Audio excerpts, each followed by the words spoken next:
3-4 दिवसापूर्वी फोन केला आणि विचारलं की सर असा कार्यक्रम आहे आणि तुम्हाला कार्यक्रमाला यायचं आहे। मी म्हटलं ठीक आहे, हरकत नाही। मग त्यावेळेला त्याने आता कार्यक्रम पत्रिका वगैरे ज्यावेळेला व्हॉट्सअप ग्रुपला पाठवली त्यावेळेला रात्री काल एक 2-3 फोन आले की अरे तिथं काही अमकाय तमकाय नारळ फोडणार आहेत वगैरे वगैरे आणि तुम्ही कशाला चाललाय वगैरे असंही झालं। पण मित्रहो, जो कार्यक्रम आहे 16 विचार मंथनाचा, मी म्हटलं नारळ जरी फोडणार असतील तरी मी जायला हरकत नाही। कारण ज्या ठिकाणी शिक्षणाबद्दल आणि शिक्षण क्षेत्रातल्या प्रश्नाबद्दल चर्चा होते आहे त्या ठिकाणी शिक्षण क्षेत्रात काम करणाऱ्या माणसानं गेलं पाहिजे।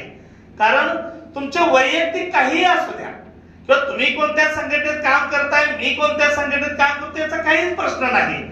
ज्या वेळेला आम्ही या ठिकाणी 6 ऑगस्टला महाराष्ट्रभर विविध प्रश्नांच्यासाठी मोर्चा मुख्याध्यापक संघानं शाळा बंद ठेवून काढायचं ठरवलं, तेव्हा सगळ्या संघटनांना आम्ही एकत्रित केलं, सगळेजण शहरीनं सगळ्यांना व्यासपीठावरती घेतलं आणि मग याचा कहर म्हणजे अगदी कोल्हापूरमधून 1-2 फोन आले की अरेचे असं तुम्ही नाही जायला पाहिजे।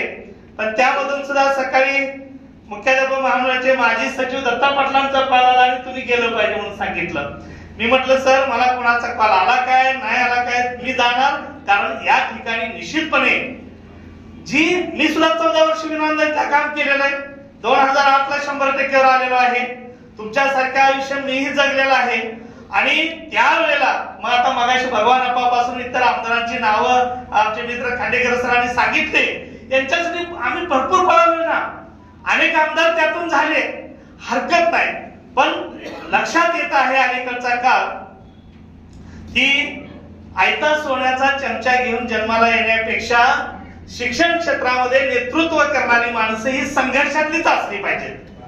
कारण की जोपर्यंत चळवळीतली माणसं पुढे येत नाही तोपर्यंत तुमचं पोट भुकेलेलं आहे हे कळणार नाही।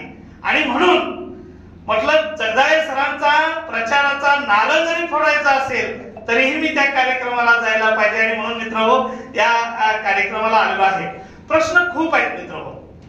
आम्ही 4 जानेवारीला शिक्षण मंत्र्यांच्या बरोबर बैठक झाली, त्याच्यानंतर 17 जानेवारीला झाली, बोर्डाच्या अध्यक्षांच्या बरोबर आणि 24 जानेवारीला बैठक घेऊन जो अदलाबदली वगैरे निर्णय होता, मुख्याध्यापक महामंडळ लीड घेऊन प्रत्येक जिल्ह्यातील मुख्याध्यापक संघाची माणसं विभागावर गेले, राज्य मंडळात बैठक झाली आणि लास्ट वर्षी आम्ही बहिष्काराचा निर्णय दिला, तुम्ही बातम्या वगैरे आलेल्या पाहिल्या असतील। आणि मग शेवटी अगदी खंडेराव असतील, आमचे शिक्षक आमदार आणि मुख्याध्यापक महामंडळाचे कार्याध्यक्ष आमच्याबरोबर काम करत असलेले आणि इतरही काही आमदार गेले आणि त्यांनी सांगितलं आणि तोही निर्णय मागे घेतला वगैरे वगैरे हे सगळं आहे।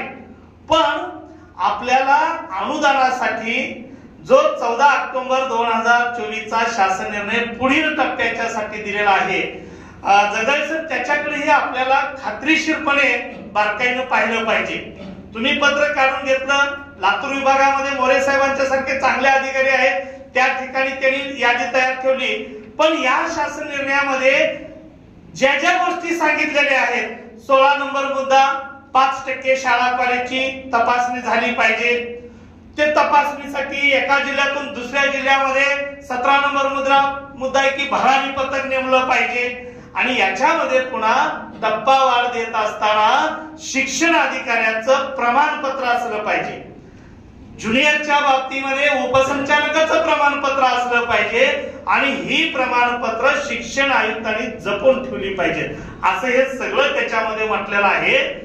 किती वेळा अग्नी परीक्षा द्यायची आपण, किती वेळाला अनुदानाला येत असताना अग्नी परीक्षा दिली, 20%, 40%, आता ज्या शाळा 7%, प्रत्येक वेळेला हे झालं असताना पुन्हा एकदा अग्नी परीक्षा द्यायची वेळ आली नाही पाहिजे। आपली मागणी विनाआट सगळ्यांना पुढचा टप्पा मिळाला पाहिजे, कोणताही तपासण्याची गरज नाही, जे आहे ते तपासलेलं आहे आणि म्हणून त्याच्याकडेही आपण निश्चितपणे मित्रांनो लक्ष दिलं पाहिजे।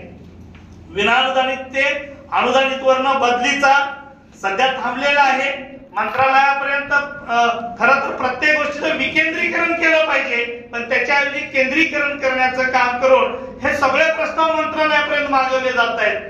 कारण बघा तुम्ही विनाअनुदानितला काम केलं, अंशतः अनुदानितला काम करता, आणि त्या ठिकाणी जर एखादी 100% अनुदानाची जागा निर्माण झाली असेल तर नैसर्गिक न्याय तत्वानुसार तुम्हाला ती जागा मिळाली पाहिजे. आम्ही पवित्र मधून बाहेरचा 100% भरण्यापेक्षा जो काम करतोय त्याला अगोदर संधी दिली पाहिजे. ही याही दृष्टीनं आपण निश्चितपणे पाहिलं पाहिजे.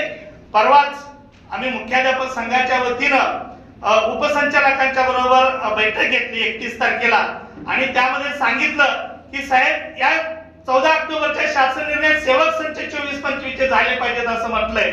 आणि आपले तर सेवक संच झाले कशासाठी थांबलेला आहे, तर त्यांनी सांगितले की सोलापूर जिल्हा, नगर आणि पुणे आपला विभागामध्ये अगदी 4 दिवसामध्ये सेवक संच ज्युनियर कॉलेजचे दिले पाहिजेत. माध्यमिकचे सुद्धा ताज्या घडामोडी जाणून घेण्यासाठी आजच बहुजन आवाज न्यूज चॅनलला लाईक, शेअर आणि सबस्क्राईब करा.